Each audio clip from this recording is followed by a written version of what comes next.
Barakatah Yahweh, Barakatah Yahweh Shai, Bahasham, Barakah Wadash, Barakatum. First and foremost, I want to give all praises, glory, and infinite honors to Yahweh, Bahasham, Yahweh Shai. Double honors to the apostles and elders, a great millstone who rule and teach well. And peace and salutations to you, sincere Akim out there, pushing this word in truth and sincerity to the four corners of the globe. May you brothers endure until the end. This is the brother Riot with another video, and I'm going to start it off in Isaiah chapter 30, verse 1. Woe to the rebellious children, saith Yahweh, that take counsel, but not of me, and that cover with a covering, but not of my spirit, that they may add sin to sin. And this is speaking to you so-called Negroes, Latinos, and Native Americans who are the true children of Israel. For the majority of our people, in the past as well as in today, whenever trouble came their way, instead of hearkening unto their power, Yahweh Bahasham Yahweh Shai, what did they more often do? Hey, hearken unto their own understanding and hearken unto other nations and their might to help them out of their situations. Verse 2, that walk to go down into Egypt. And the scriptures are manifold. On the one hand, it's talking about our people seeking the help of ancient Egypt or Mizraim in the past against their enemies. And on the other hand, it's talking about today, our people seeking the help of the modern day spiritual Egyptians as pursuant to Revelation 11 verse 8. These American Edomites, or so-called white people, because the United States of America is known as spiritual Egypt, as pursuant to Revelation 11 verse 8, that walk to go down into Egypt and have not asked at my mouth to strengthen themselves in the strength of Pharaoh and to trust in the shadow of Egypt. Whenever some calamity happens to our people in this country, what do you see? Our people go to marching in the streets and asking the U.S. government, more often than not the Democratic Party, for help. Oh, injustice. Racism, no justice, no peace. Hey, reparations. Look at the Hurricane Katrina situation. When that hurricane destroyed New Orleans and a lot of our people were stuck in the Superdome and just in a bad case, did they call on Yahweh Bahasham Yahweh Shai for help? No, they called on FEMA for help. They went down to Egypt for help, tried to trust under the shadow of Pharaoh. And then what did you get for that? George W. Bush, who was the president at the time, flying over the destruction in Air Force One, not giving a damn about you niggas. Hey, like Kanye West said, hey, George Bush doesn't care about black people. And that's the sentiment of these Edomites as a whole. They don't give a damn about you so-called Negroes, Latinos, and Native Americans. But what? You continue to cover yourself in not the covering of Yahweh Bahasham Yahweh Shai, but the covering of these nations that don't give a damn about you. And as it says in verse 3, therefore shall the strength of Pharaoh be your shame, and the trust in the shadow of Egypt your confusion. You always go down to these different nations for help. Hey, right now, these Edomites, these spiritual Egyptians, these Americans, and what? Your situation just continues to get worse. You sought civil rights back in the 60s, and what do we have now? Single mother households with broken families, with women as whores and sons as thugs and sodomites. Your community is just destroyed because of the welfare state. Hey, the list goes on. And this devil is going to really show his horns during Jacob's trouble when there's a state of martial law, which is going to be orchestrated by the powers that be. Food shortages and all that. You're going to go down to this devil for help, and a lot of y'all are going to end up in concentration camps, tortured to death, or being faced with starvation and death, or receiving the charagma, the Markofthebeast in Revelation chapter 13, verses 16 to 18, which is that C-hip, IMPLANT. That's going to be your only option to continue to be a part of this system, and you're ultimately going to be destroyed for it. As it says in Revelation 14, you're going to get burnt with that fire and hell and brimstone, those nuclear missiles.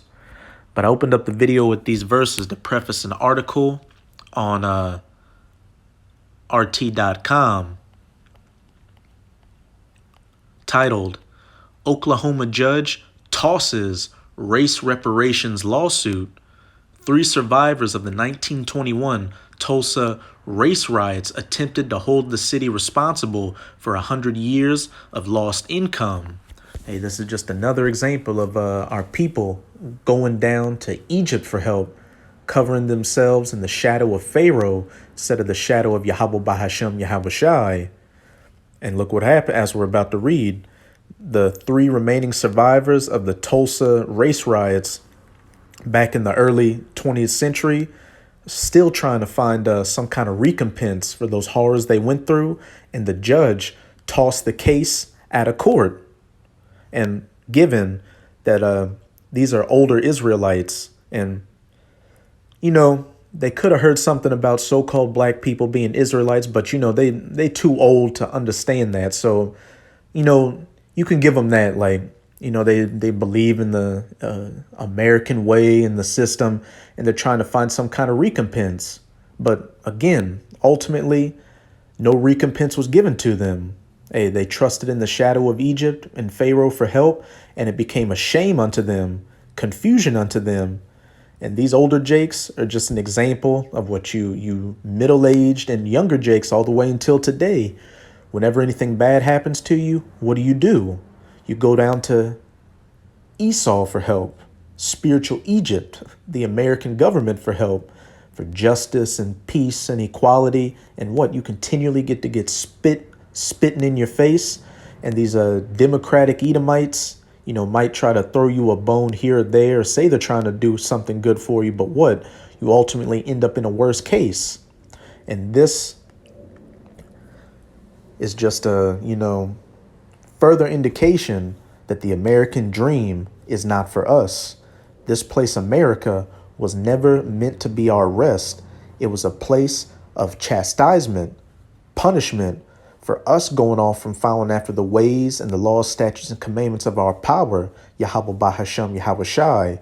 Hence, throughout our history in this country, it's been nothing but pain and suffering and horror. This is Micah chapter 2, verse 10. Arise ye and depart, for this is not your rest. Point blank, period. This place, America, and, you know, any other heathen country we've been scattered to, as pursuant to Deuteronomy chapter 28, verse 64, was not our rest. We were never meant to mingle amongst the heathens and find a new life. We were supposed to learn from our mistakes and come back to our power, Yahweh Bahashem Yahweh Shai. And this isn't speaking about arising and departing physically, hey, getting on Spirit or American Airlines to leave America or wherever you dwell to find greener pastures. This is speaking to you Israelites, specifically the elect of the nation of Israel right now, because those are the ones that are going to receive salvation and have learned from their hard-headed ways and have humbly come back to their power, Yahweh Bahashem Yahweh Shai, and are doing whatever they can to stay in his good graces. They're arising and departing spiritually from the mindset of these heathens, chiefly this Egyptian, Babylonian, American way, you know, celebrating the holidays, celebrating the, you know, following after the different political parties or religions of this country, and going after the ways of their forefathers and their foremothers, the ways of Yahweh Bahashem Yahweh Shai. Arise ye and depart, for this is not your rest, because it is polluted. It shall destroy you, even with the sword destruction. No matter what our people did to, you know, try to better themselves in this country, things always got worse. Look at Tulsa, the Tulsa race riots, for example. I believe that place was called Greenwood. It's going to say it in the article, but that area in Tulsa where the Israelites dwelt, specifically the Southern Kingdom or Judah, known as the so-called African Americans today, where they dwelt, it was a good economic zone. But what happened? Esau came and burnt it to the ground, and a lot of those Israelites were displaced, and a lot of opportunities they would have had in that community were stolen from them, which is what happened to those 3 elderly Israelites that sook reparations in that article, because I read another article going into their life story, and several of them said, "Hey, we had schools in on Black Wall Street. We had a whole community and everything. But when those Edomites, though they didn't say Edomites, when they said those white people burnt down their community, they were displaced and went to other places where they didn't have the same educational opportunities, and their future was taken from them. They had to take, the typical jobs, menial labor jobs that Jake had to take, and they struggled for their lives. And even in their old age, they haven't received any recompense for the horrors they went through, not just in their youth during the Tulsa, Oklahoma race riots, but even in their old age. And it's no different with everything else you Jakes have tried to do in this country. You try to seek civil rights, and again, what? Your communities are destroyed. You try to get back on your feet with the so-called Black Power movement or the Black Panthers, and what happened? The CIA and the FBI infiltrated those movements and put drugs into the community, which led into the war on drugs era, the crack epidemic, further fattening the prison industrial complex. It's just a long downward spiral of you Israelites trying to find peace in your captivity. And then what? Your situation just gets that much worse to where we're just where we're at right now. Just a desolate, destroyed nation. The butt of every joke. The first fired, the last hired, the lowest of the low in society. But again, the elect of the nation of Israel, whom Yahweh Bahashem Yahweh Shai has put the spirit on to wake up or arising and departing from this place spiritually and seeing that this is not our rest, that our only salvation and reparations are going to come through Yahweh Bahashem Yahweh Shai in the kingdom of heaven. A judge has dismissed a lawsuit brought by the last 3 survivors of the Tulsa race riots, who argued that the city never adequately compensated them for the burning down of its black business district in 1921. Hey, this place is not your rest. Judge Caroline Wall dismissed the suit with prejudice on Friday, meaning the plaintiffs cannot launch another legal attempt at gaining reparations. Point blank, period. Hey, they're about to pass away anyway, but they just really rubbed that salt in the wound, so to speak, saying that if they tried to do anything else, you won't be able to do it. Point blank, period. The 3 survivors, ranging in age from 102 to 109 years old, filed the suit in 2020 at the height of the nationwide George Floyd protests, which, what'd you see? Jake protesting, about the death of George Floyd. And, the government or the legal system threw him a little bone and sent that Edomite to prison. But what else happened afterwards? Many more Jakes, many more Israelite men and women getting gunned down in the streets by these cops and just regular, Edomite citizens out here. Just recently, I believe down in Florida, you had an Israelite mother who went to her Edomite neighbor's door or her house to complain about how she, threw some epithets at her children and just treated them like shit because they were playing on her lawn. And that Edomite woman shot through the door and killed that Israelite woman. While the suit did not specify how much money they were seeking, it argued that all 3 deserved some measure of justice in their lifetime. But hey, from the young to the old, Israelites will not receive a recompense or peace from this American system. Because again, this place was set up as chastisement and punishment for us going off from our power. Yahweh Bahashem Yahweh Shai. This is Lamentations chapter 4, verse 17. As for us, speaking of you Israelites, you so-called Negroes, Latinos, and Native Americans, our eyes as yet failed for our vain help, our empty help, our useless, insignificant help. In our watching, we have watched for a nation, that could not save us. These Edomites in America can't save you, Israelites. These Edomites hate you, Israelites. It's in their spirit. Just go read Ezekiel chapter 35, verse 5. They have that perpetual, never-ending hatred towards you because our forefather Jacob supplanted the blessing and the birthright to the kingdom of heaven from their forefather Esau. And then in their spirit, they feel that. So they take it out on you, Israelites. And the elites know that you're Israelites and know that once Israel starts waking up and calling back on their power, hey, whatever heathen nation that's ruling at the time is going to be taken out of power.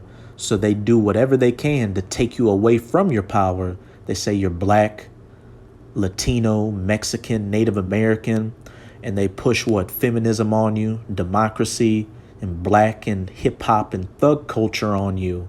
Make you a thug, a whore, a thought, a nigga, all that shit, just to take you as far away from your power as they can so they can continue to abuse you.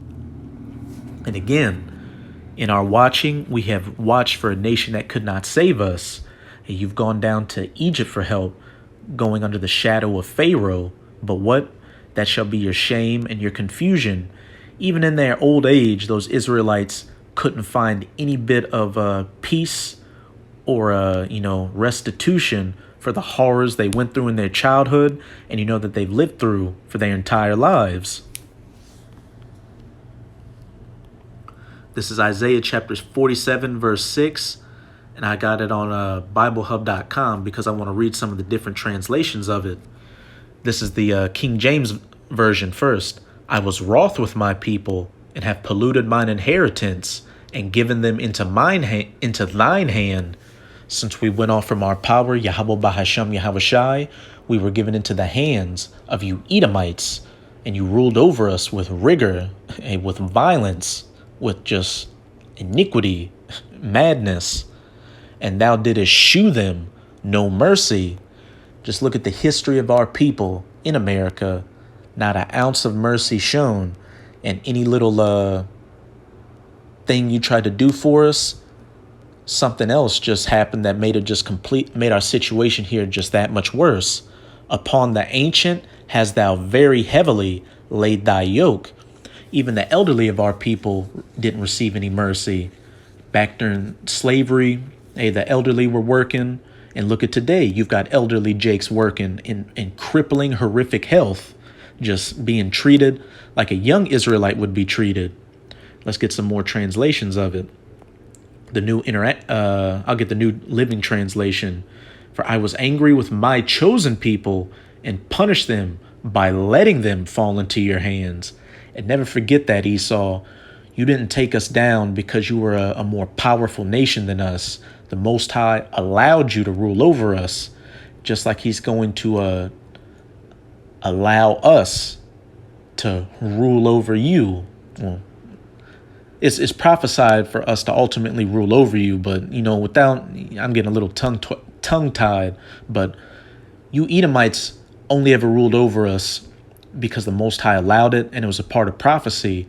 And we're coming to the end of your rulership and your captivity over us, to where you're going to be taken out of power and you're going to be put under our feet, and you're going to have those cold, hard iron chains slapped on you, and you're going to serve slavery.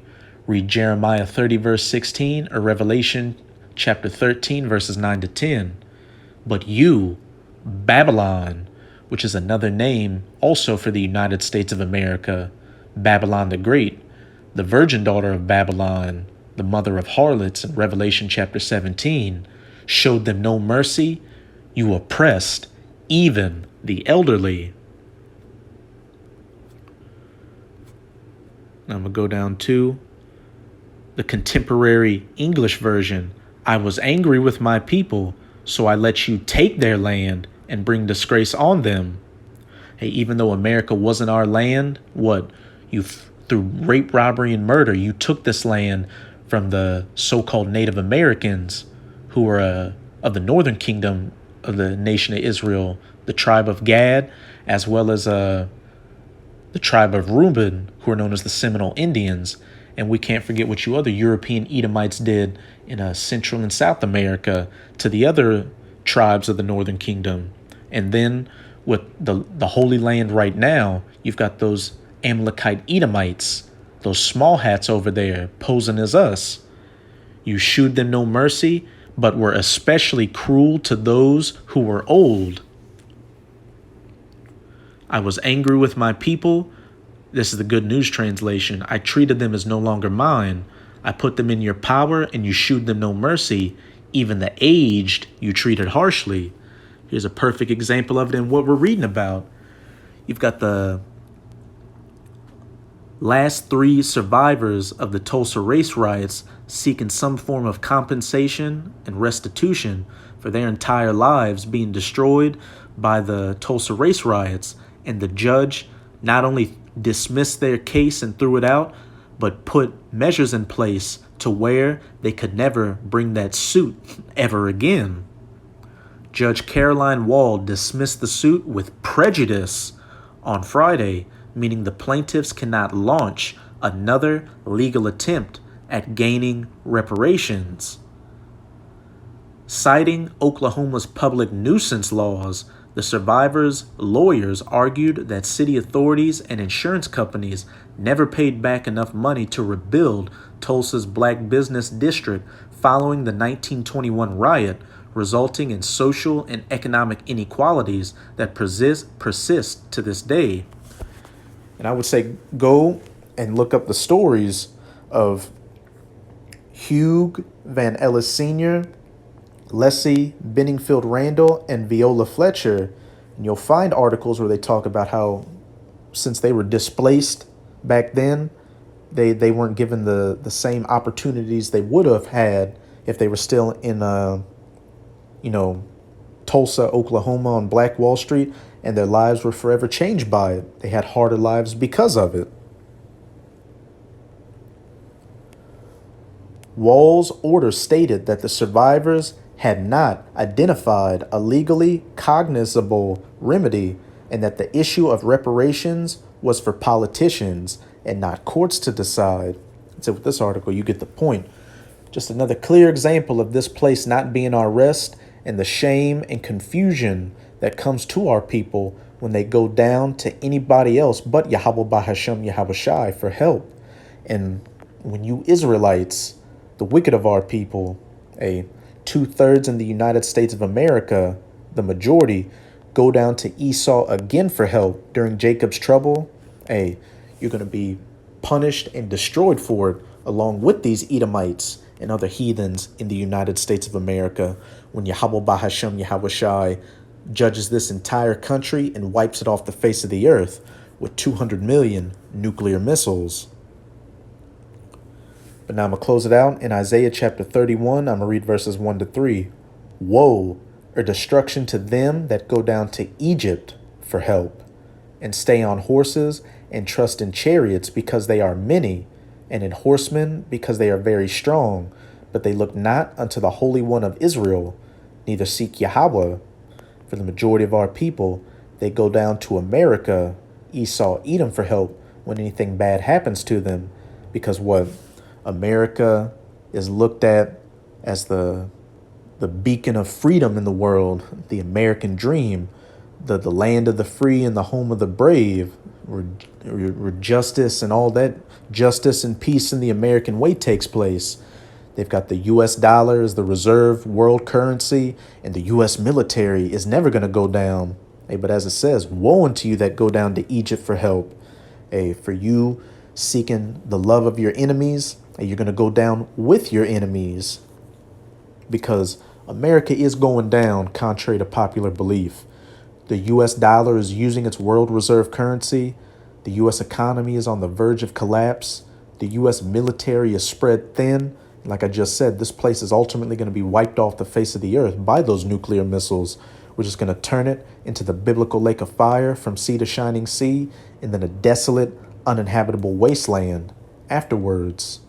Verse 2, yet he also is wise and will bring evil and will not call back his words, but will arise against the house of the evildoers and against the help of them that work iniquity.